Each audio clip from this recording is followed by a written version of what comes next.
que vous soyez, merci d'être devant vos postes téléviseurs pour ce plateau spécial qui est consacré à la 3e édition du Salon de l'immobilier, de la construction, de l'habitat et de la décoration et de la mobilité urbaine du Congo. Et c'est un salon qui se tiendra du 29 au 31 août 2017. Donc, à Pointe-Noire, nous aurons au cours de ce salon plusieurs exposants bien sûr, et un certain nombre de partenaires qui mettront en exergue leur initiative dans ces secteurs. Mais nous aurons également au cours de ces salons des visiteurs qui viendront d'un peu partout constater ce que le Congo fait dans ces secteurs. Et pour parler de la tenue de la 3e édition de ce salon, j'ai avec moi sur ce plateau ceux qui sont à l'origine de la tenue de ces salons. Je parle là des organisateurs, mais aussi d'un certain nombre de partenaires qui accompagnent cette initiative. Avec moi sur ce plateau, je veux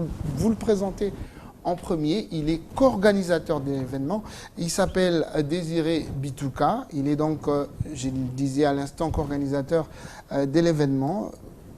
Bonsoir. Bonsoir. C'est donc lui, Désiré Bitouka. Et juste à sa gauche, nous avons un des partenaires finalement qui accompagne cet événement. Et lui, il s'appelle Patrick Poussa. Patrick, bonsoir. Bonsoir et merci de représenter sur ce plateau je vais dire l'entreprise pour laquelle vous êtes chef des services commerciaux, mais aussi vente nationale, et c'est la CIB. Donc, je suis le chef de service commercial de la Congolaise industrielle de Gaulle. Merci d'être avec nous sur ce plateau.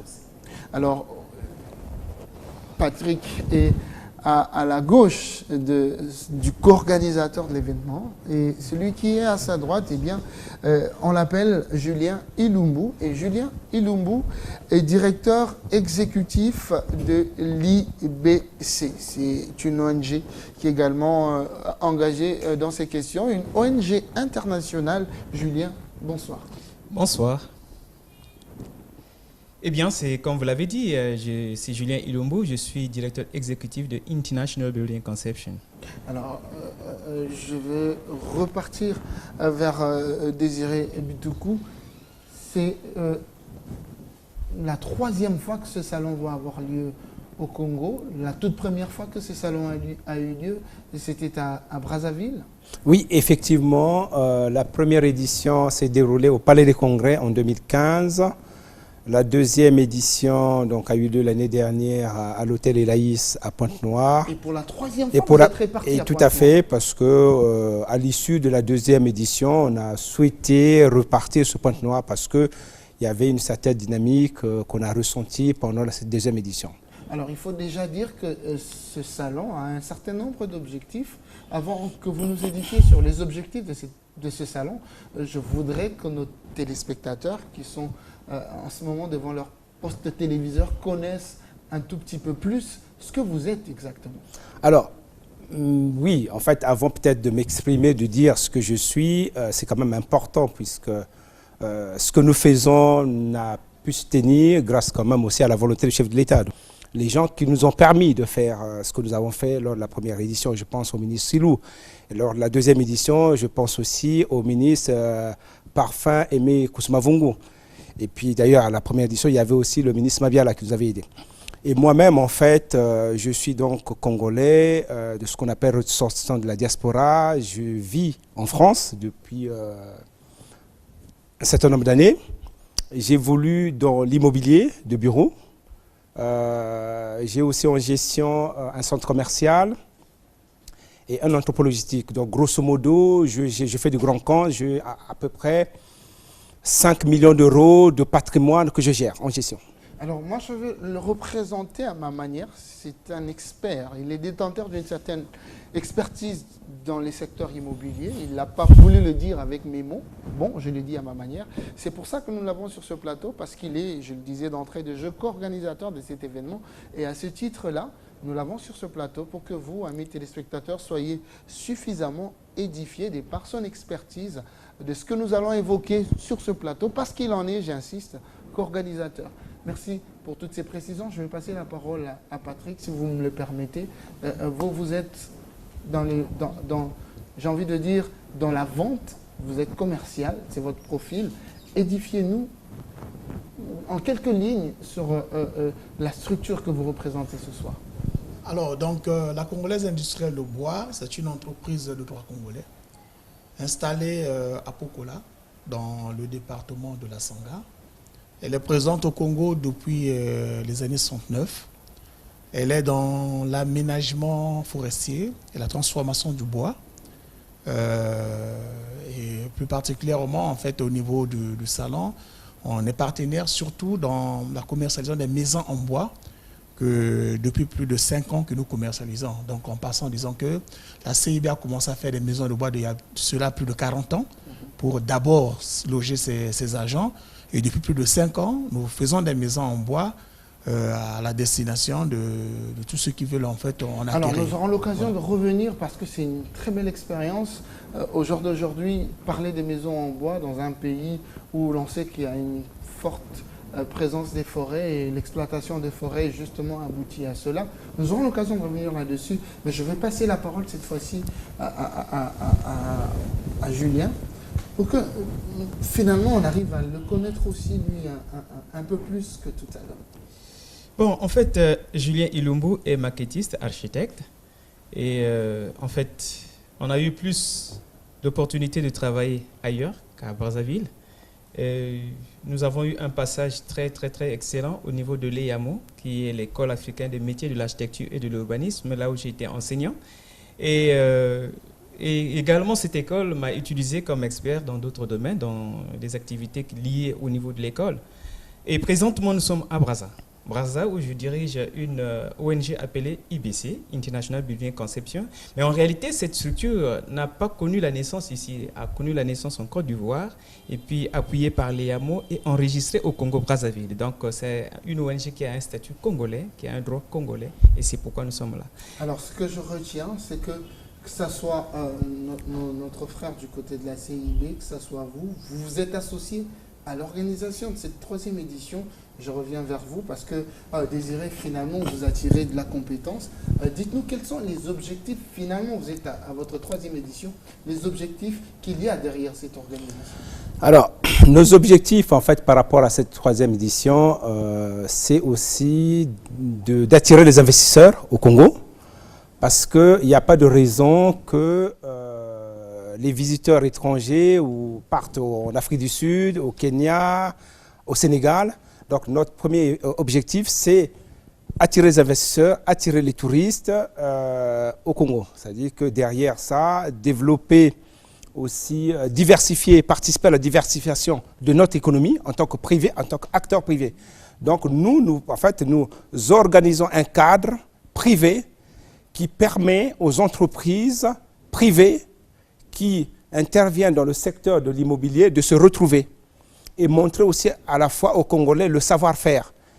Et de l'autre côté, nous associons aussi les institutionnels, c'est-à-dire que les gouvernements, les affaires foncières, l'urbanisme, les autres ministères, pour venir expliquer aux Congolais, puisqu'il y a beaucoup de visiteurs, le salon il est gratuit, ce qu'ils font en matière d'urbanisme, en matière foncière. Parce qu'il faudrait dire à nos téléspectateurs que c'est un salon qui s'ouvre à plusieurs questions. On parle de l'immobilier de manière générale, mais il faut préciser que nous avons au cours de ce salon l'immobilier, la construction, l'habitat et la décoration, mais également la mobilité urbaine.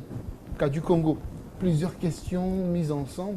On a envie de comprendre finalement comment faire les distinguos entre chaque problématique qui est abordée dans ce thème finalement globalisant.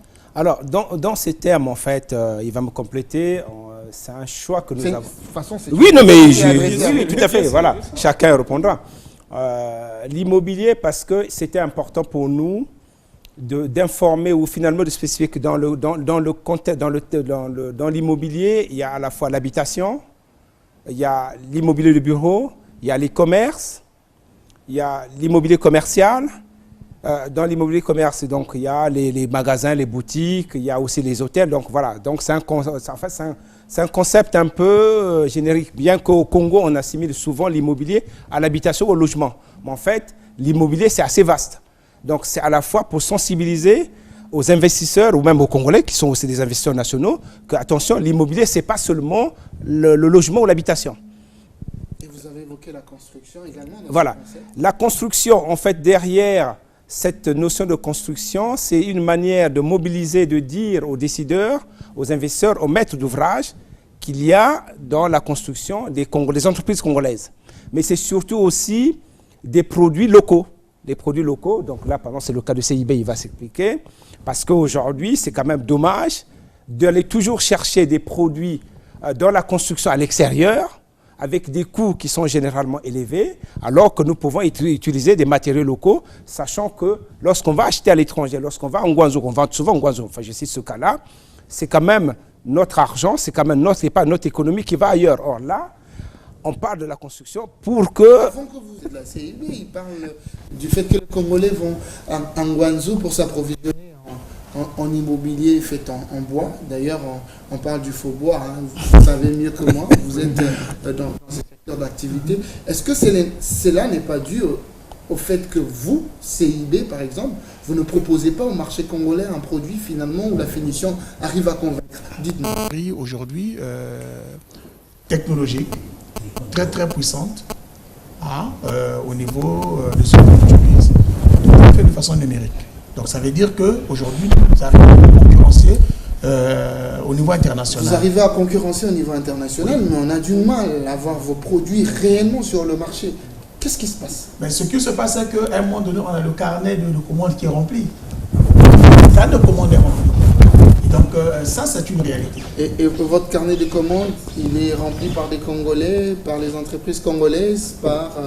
On a des Congolais, des entreprises congolaises, on a aussi des étrangers qui sont installés ici, qui achètent pour emmener chez eux. Carnet rempli, vous avez dit, par... Non, le carnet il est rempli par les clients locaux. On a des clients locaux, on a des clients qui achètent pour emmener aussi à l'étranger.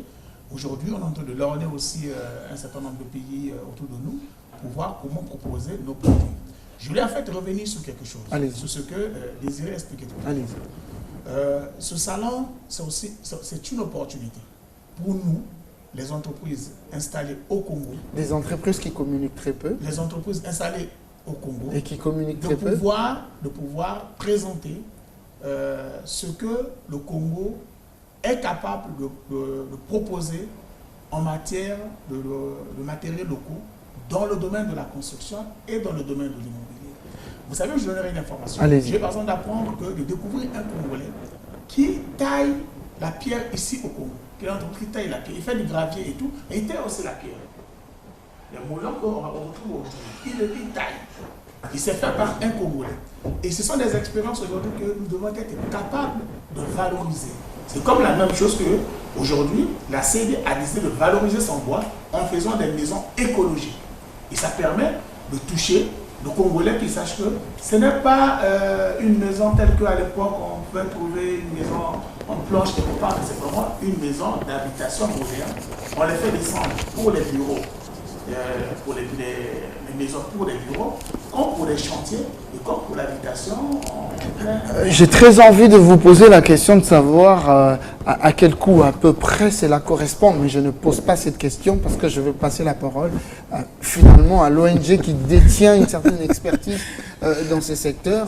Vous avez écouté, j'ai envie de dire, s'il me le permet, Patrick dire ce qu'il vient de dire. Votre réaction? Non, mais en fait, moi je pense qu'en tant que maquettiste, architecte, je pense que la CIB est une structure bien indiquée pour essayer un peu de faire la promotion en fait de l'habitat en bois. En réalité, ici c'est quoi? En fait, en tant que maquettiste et architecte, je ne peux que soutenir cette initiative. Pourquoi? Parce que ce sont des maisons qui sont bio. La bioclimatisation, c'est-à-dire quand vous êtes dans un tel habitat, vous n'avez pas besoin d'une climatisation pour essayer un peu de vivre. Alors que quand vous voyez les habitats que nous avons ici au Congo-Brazzaville, il est difficile, ça suffoque même. Et ça provoque beaucoup de maladies sans se rendre compte. Et surtout, quand la maison n'est pas bien orientée. Imaginez un peu une maison faite avec les briques à sucre, orientée, la chambre de papa orientée vers le coucher du soleil, dégâts total. Et vous... Les gens se disent, oh non, il y a les AVC, tout ça. Mais tout simplement parce que les conditions bioclimatiques ne sont pas réglées. N'est-ce pas?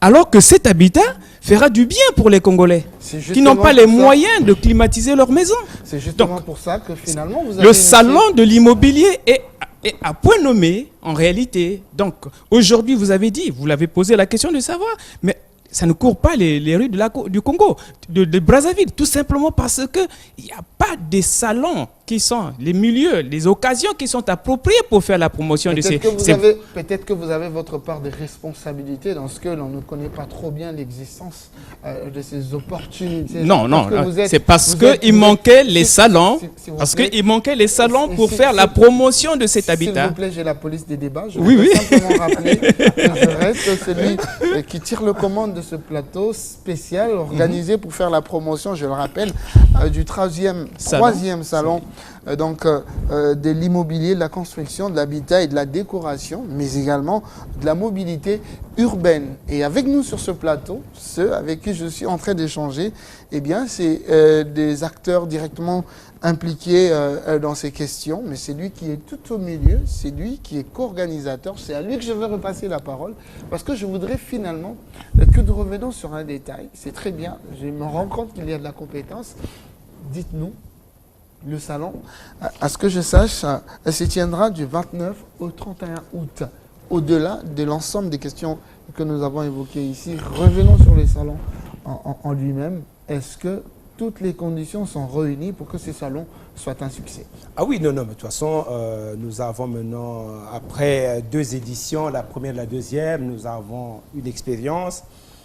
J'étais à Pointe-Noire cette semaine, enfin la semaine dernière ou en début de semaine, pour régler tous les détails techniques pour accueillir cette 3e édition. Je me réjouis aujourd'hui d'avoir des partenaires à la fois institutionnels, mais aussi des partenaires privés. Je pense que c'était important et il y a une forte mobilisation que nous sentons. Là à Pointe-Noire, par exemple, on a eu l'adhésion de la Chambre de commerce de Pointe-Noire, donc qui est quand même une bonne nouvelle. Et donc là-dessus, moi j'ai rencontré aussi des entreprises privées qui sont implantées à Pointe-Noire. Et voilà, c'est une bonne motivation. Je pense que oui, les conditions sont réunies. Parlez-nous je voudrais dire, des acquis de la première édition et de la 2e édition. Alors,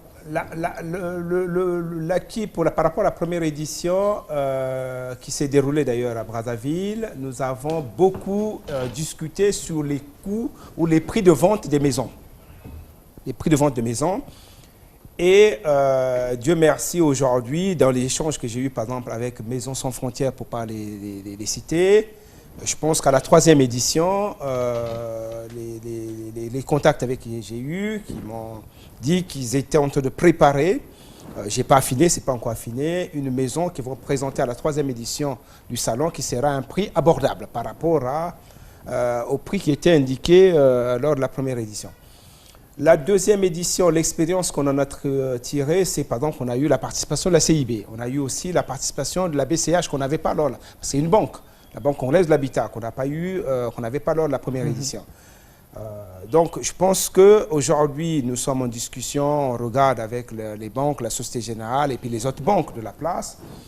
On a ouvert aussi, parce qu'on sent que finalement il y a un intérêt par rapport aux échanges que nous avons au niveau des institutionnels, qu'il y a un échange aussi, il y a une importance d'associer d'autres ministères qu'on n'avait pas jusque-là, puisqu'on a essentiellement travaillé avec le ministère des Affaires foncières et de l'urbanisme. Là, on a ouvert aux affaires à l'environnement, au développement durable, on a ouvert à l'énergie et l'hydraulique, on a ouvert au ministère du Commerce, on a ouvert nos demandes au ministère des zones économiques spéciales, parce que et enfin, on a ouvert aussi au ministère du Tourisme et des Loisirs, parce qu'on se rend compte que toutes ces questions, parce qu'ils sont en marge des conférences, touchent à la fois tous ces ministères au niveau institutionnel.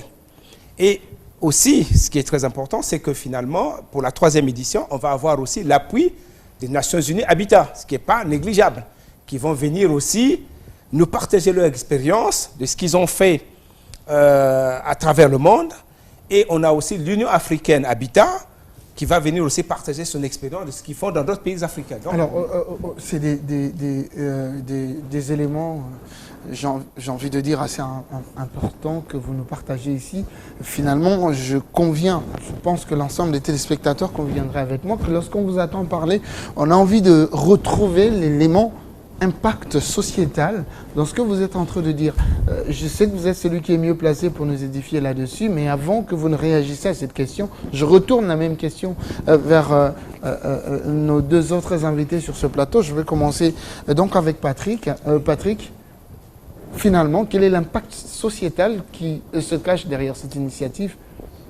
Je crois que le salon de l'immobilier, c'est une opportunité pour nous, CIB particulièrement, de pouvoir rencontrer non seulement d'autres partenaires sur le terrain et surtout nos clients.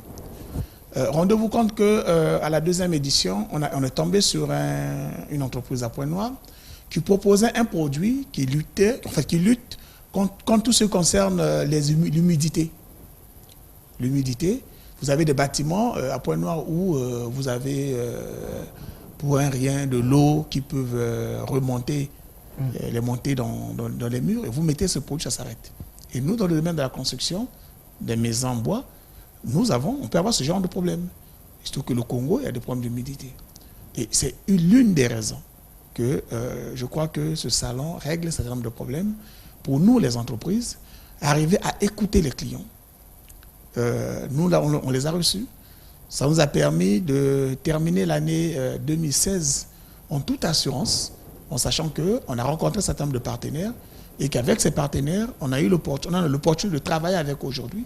Nous repartons là à Pointe-Noire avec des nouveaux produits et nous pouvons vous assurer qu'on va carrément avec une maison bois qui va être exposée à Pointe-Noire pour que les gens touchent du doigt. Vous nous parlez là des avantages en tant qu'entreprise. C'est très bien, mais j'étais en train de rechercher l'impact pour le Congolais lambda. Vous aurez peut-être l'occasion de réagir là-dessus. Oui, attends, excuse-moi. Un autre ami de... Juste te dire, pour le Congolais lambda aujourd'hui, dans ce pays, on a construit des maisons sociales. En dehors des maisons sociales qui ont été construites par l'État, il y a aussi les entreprises qui sont en train de construire des maisons de type HLM. Mais c'est pendant ce salon que vous retrouvez les exposants qui présentent ces maisons, qui proposent des conditions d'achat des maisons. Donc, il est important que le Congolais ou l'individu qui est là, lambda, qui est à Pointe-Noire à Brazzaville, qu'il fasse un saut pour rencontrer, pour toucher du doigt, pour lui-même se rendre compte de ce que lui veut. Et aussi découvrir les matériaux de construction qu'aujourd'hui... Ça devient un peu plus clair. Merci pour ces précisions. Je passe la parole cette fois-ci à Julien. Mon cher, quand vous parlez un peu de l'impact, moi je crois que tout ce que monsieur... Parce qu'on se situe, je me situe du côté des populations, on a envie de savoir en quoi cela est bénéfique. Et bénéfique pour le Congolais en général. Alors, monsieur Désiré vient de dire beaucoup de choses, n'est-ce pas?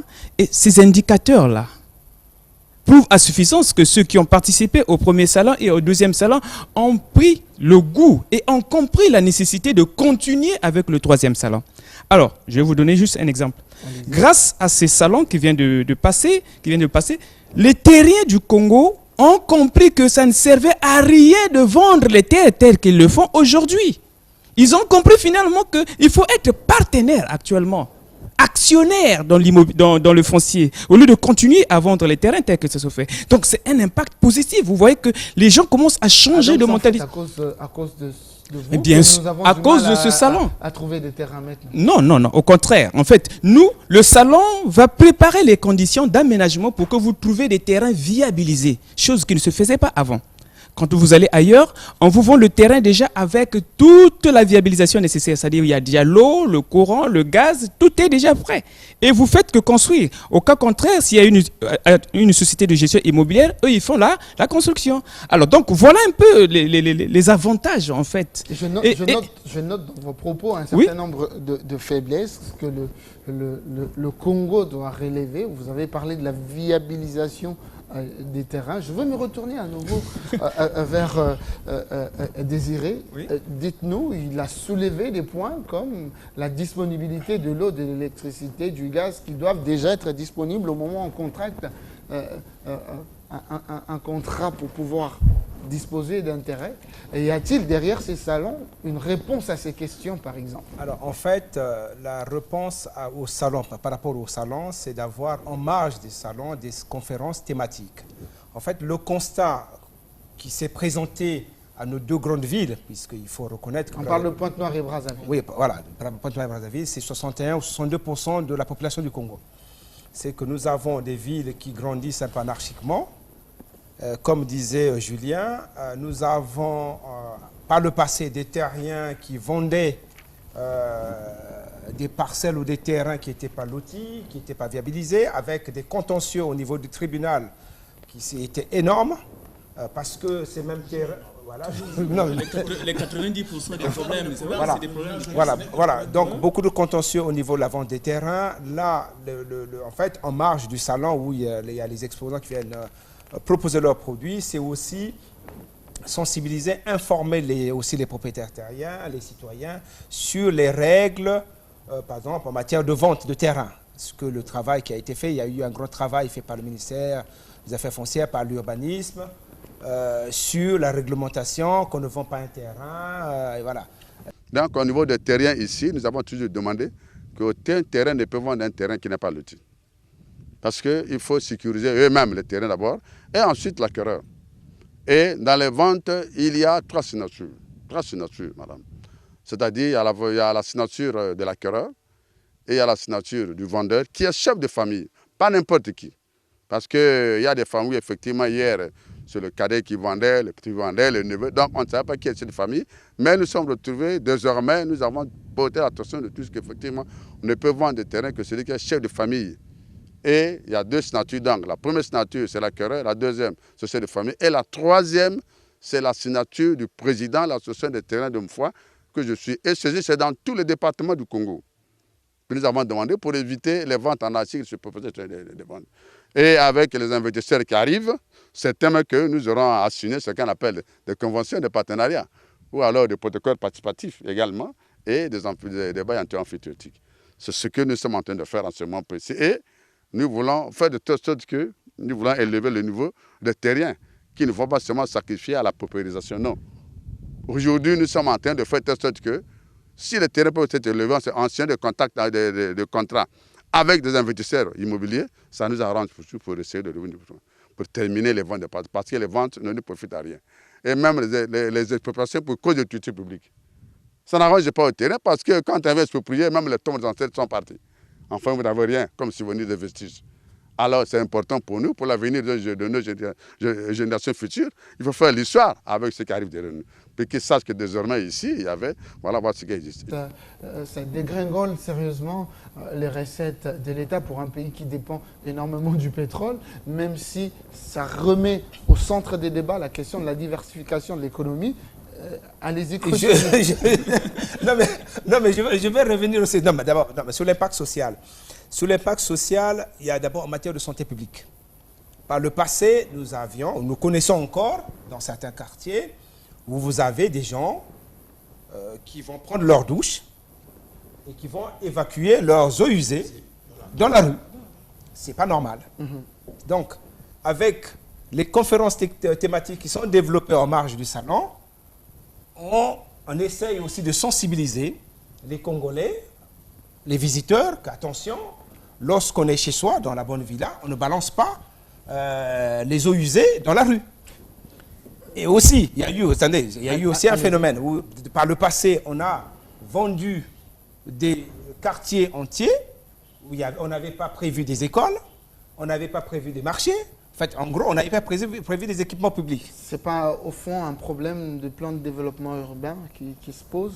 Il y a eu, oui, vous avez raison, il y a eu, par le passé, un manquement ou un vide. Aujourd'hui, le vide est comblé. Donc, le schéma directeur de Brazzaville et de Pointe-Noire, il est fait, il est disponible au ministère de l'Urbanisme et de l'Habitat.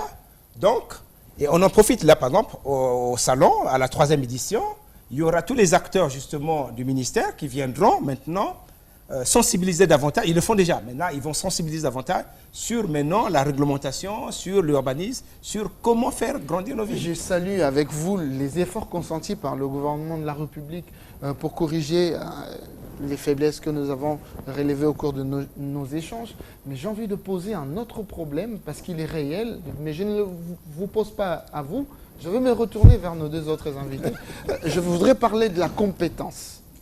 C'est des questions assez larges et assez vastes. Aujourd'hui, la politique, elle existe. Désiré vient de l'évoquer. Est-ce que nous disposons au Congo de la compétence derrière, nécessaire, pour faire à ce que cette politique aujourd'hui disponible puisse être mise en pratique au bénéfice réel des Congolais? Parce que, bon, hier, si la politique n'a pas existé, peut-être que les compétences aussi posent défaut. Dites-nous. Moi, je crois qu'il y a la compétence. Je suis convaincu qu'il y a la compétence. Parce que tout simplement, si on prend le nombre de topographes, le nombre d'architectes, tous ces gens dans ce domaine-là, ça existe. Ces compétences ont existé, mais les faiblesses ça sont existe. là. Pourquoi? Ça existe. On vous a démontré la faiblesse, partant d'abord des propriétaires terriens qui vendaient à l'époque des parcelles sans que les terrains soient viabilisés. Vous savez, je suis allé au Mali pour la première fois à une conférence pour une autre activité qui n'avait rien à voir avec la CIB. On arrive à Bamako, on nous fait visiter un quartier où il n'y avait pas de maison. Vous avez déjà des rues, l'eau, l'électricité, tout était déjà prévu.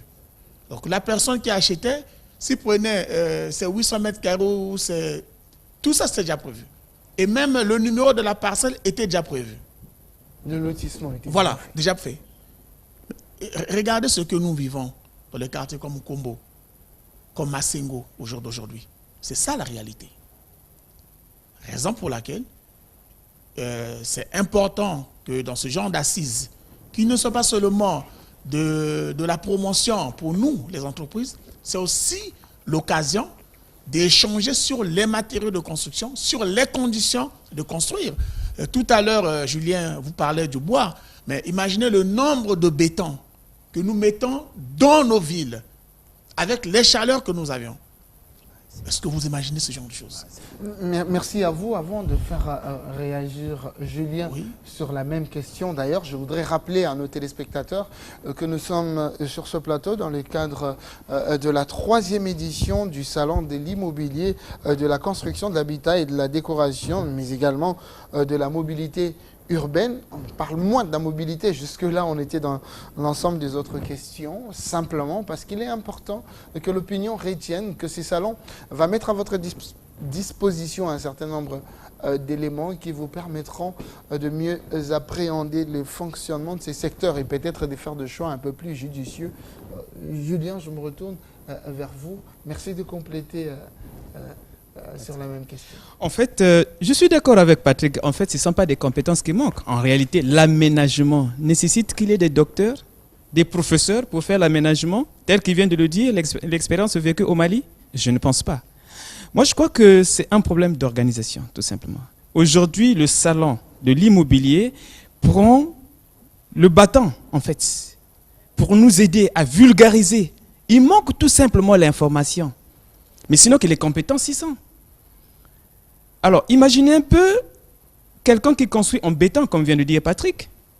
Vous imaginez un peu, personnellement, parfois je suis sidéré quand je vois certaines maisons bâties avec beaucoup de béton, des poutres, des poteaux qui ne servent à rien, surtout qu'on a pris la décoration des arcades. Quand vous calculez les dépenses occasionnées, on peut même construire 2, 3, 4 maisons.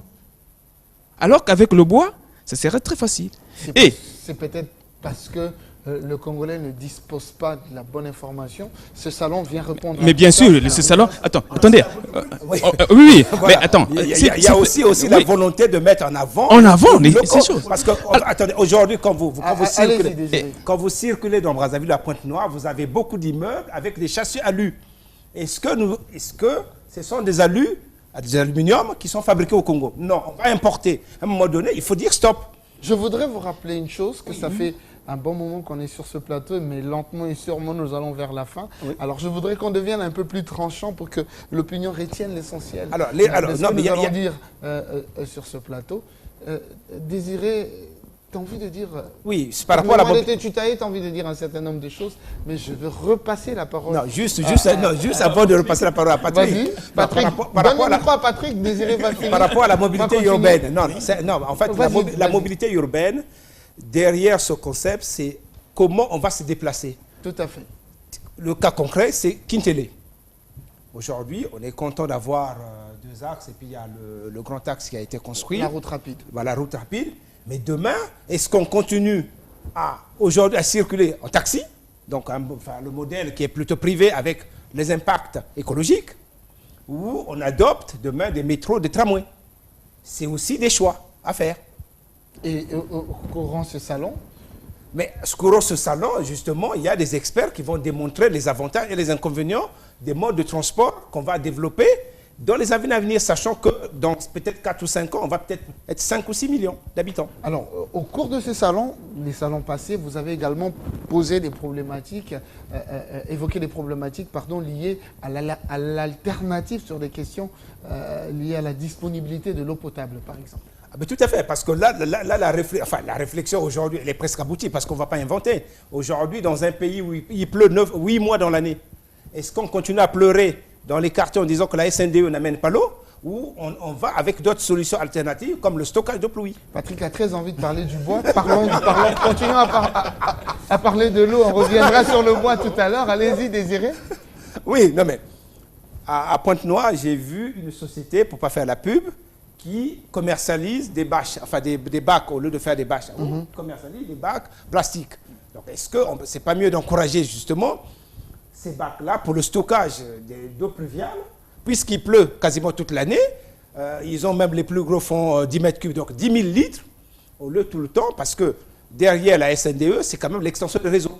Et ça coûte cher. Après, on va nous dire, oui, mais par rapport au prix du mètre cube que nous payons, est-ce que c'est assez ou pas? Et après, il faut aller chercher la Banque mondiale ou chercher des prêts à l'extérieur. Mais essayons de nous consacrer ou de nous concentrer sur les produits locaux, sur ce que nous avons, que la nature nous donne. Autour du premier salon, au cours du premier salon, mais également du second salon, vous avez évoqué une question qui personnellement me préoccupe, et je sais que cette question préoccupe également la CIB. Je vais parler du traitement des déchets, mais je vais dire ça en d'autres termes. Je vais parler de l'impact de l'activité sur le développement des communautés locales. Vous êtes à l'intérieur du pays, vous développez une grande activité à l'intérieur. Comment vous, à votre niveau, parce que la question est également abordée, nous touchons pratiquement des questions environnementales, dites-nous comment vous faites à votre niveau pour qu'au-delà... allez-y. Alors, l'expérience, je pense que de la CIB avec la ville de Pokola, je crois que c'est la meilleure expérience que le Congo est en train de vivre. À Pokola, nous avons l'eau dans toute la ville, nous avons l'électricité dans toute la ville. L'électricité de Pokola est produite à partir des déchets de bois. Les déchets de bois, la cogénération. Nous produisons de l'électricité dans la ville de Pokola et pour nos usines et pour nos bureaux. Donc, et pour les populations. Et pour les populations qui sont là, tout autour de Pokola. Que ce soit l'eau, c'est la même chose. Nous avons toute une centrale qui traite l'eau, qui est distribuée dans toute la ville de Pokola, qui aujourd'hui, sortie du robinet, c'est comme l'eau qui est vendue dans les bouteilles, parce qu'on met presque les mêmes traitements pour avoir cette qualité d'eau. Mais qu'est-ce qui fait que cette expérience, pourtant qui est bien vécue et qui profite aux populations de Pokola, n'arrive pas à profiter, sinon à être, je parle de l'expertise, de la compétence qu'il y a derrière, à être mise au profit du reste du pays? Vous allez répondre à cette question juste après que lui, il ait donné son avis sur la même question. Merci de lui passer le micro. Dites-nous. Bon, en fait, comme l'a dit Patrick, c'est une expérience, n'est-ce pas? Et dans les cités que nous prévoyons également, l'aménagement que nous prévoyons, il y a cette possibilité aussi, en fait, de recueillir tous les déchets et en faire des biodigesteurs pour fournir le gaz comme fournir l'électricité. Donc, si Pokola, c'est-à-dire CIB, a déjà commencé, au niveau de Brazzaville, c'est possible aussi. Ça ne coûte pas des millions. Avec 2, 3, 4 millions, on peut faire des biodigesteurs. Donc, pour ça, ce n'est pas un grand problème. Donc, ces questions sont réellement posées. Non. Alors, moi, je vais aller plus loin. Lui, il ira plus loin parce que... je vais plus loin parce que j'ai discuté avec Averda, avec la direction d'Averda, via la mairie de Brazzaville, monsieur le responsable de l'environnement au niveau de la mairie.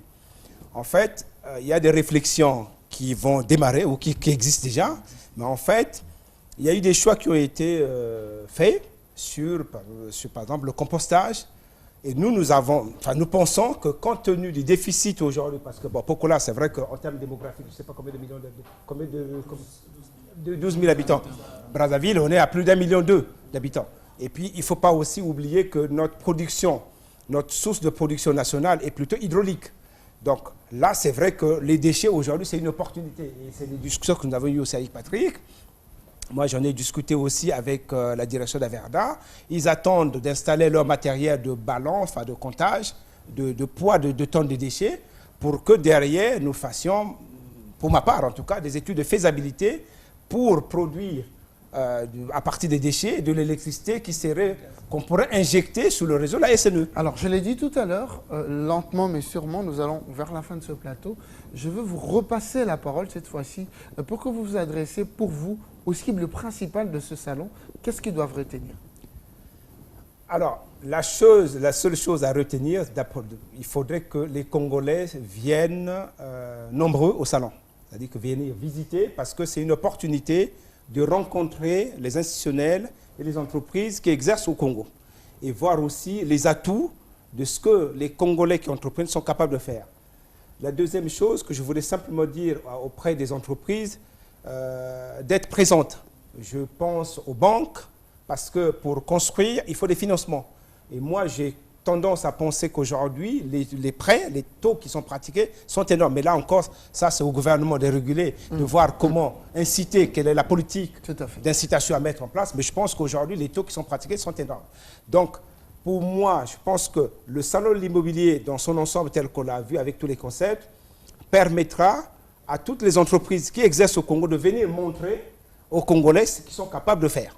Vous rejoignez la question que j'ai envie de dire un peu privée à Patrick tout à l'heure, le transfert de compétences pour l'expérience de la CIB à échelle nationale.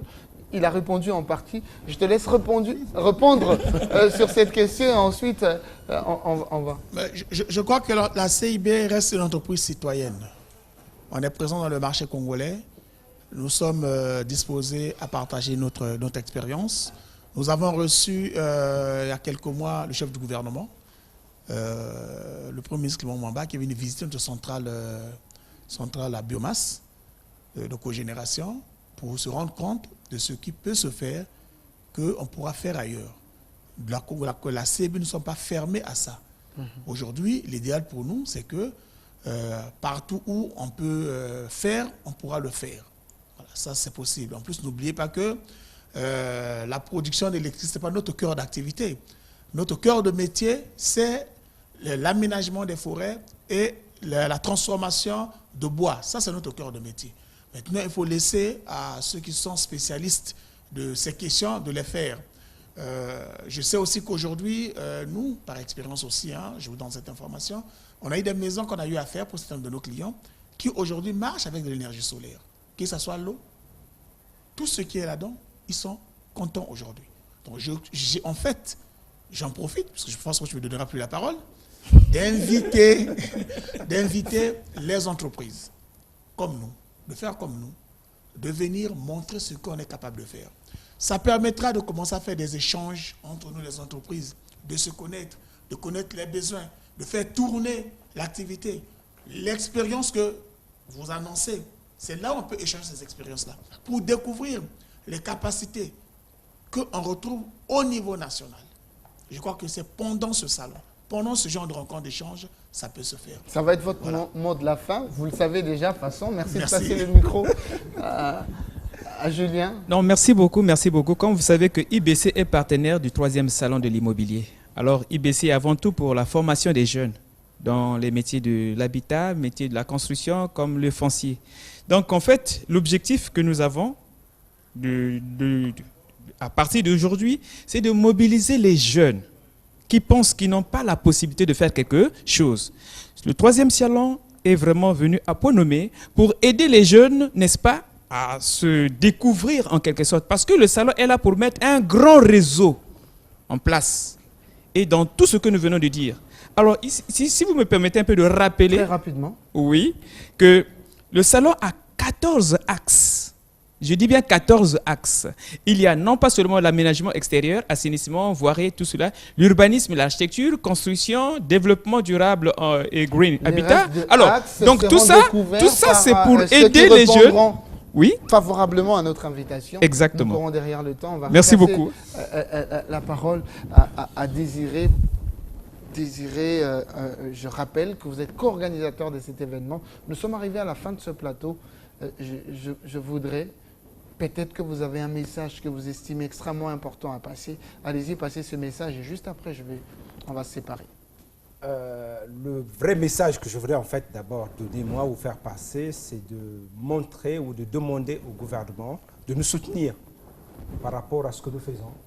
Car derrière, il y a aussi dans le domaine privé un impact sociétal, mais fait par les Congolais. C'est le salon, c'est d'abord un salon congolais, organisé par des Congolais, et qui nous aide à mettre en avant ce que nous sommes capables de faire pour que demain, nous soyons aussi fiers de parler de Brazzaville, de Pointe-Noire, et de ne pas toujours parler de Ngouazou, de Dubaï. Voilà le vrai message.